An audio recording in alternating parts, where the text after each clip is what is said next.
Diga Sem Falar saiu! Seja bem-vindo, seja bem-vinda, porque aqui no blog Diga Sem Falar você vai perceber e praticamente constatar aquilo que com certeza você já sabe, que a comunicação não verbal ela é riquíssima e ela fala muito, mas muito mesmo.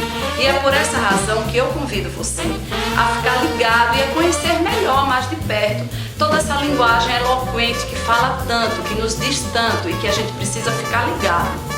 A partir de hoje, semanalmente, eu vou postar uns vídeos para poder a gente trocar ideias, refletir e ver o que é que vocês têm a dizer e também o que é que a minha interpretação.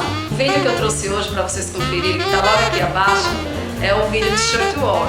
E é um vídeo muito criativo porque são daquelas camisetas que a maioria de vocês já conhecem, que tem gravuras bem interessantes, bem criativas. E os caras fizeram uma animação com essas gravuras, ou seja, eles vão comunicar tudo que está na camiseta de forma estática, que a gente normalmente já visualizou algum dia, só que dando todo um ânimo, dando toda uma ideia, criando várias histórias. Ficou muito criativo, achei uma sacada muito boa, parabéns, e acho assim que foi tudo de melhor. É isso aí, o blog Diga Sem Falar tá aí juntinho de você. Próxima semana a gente vai estar postando mais coisas interessantes e eu quero contar com você sempre.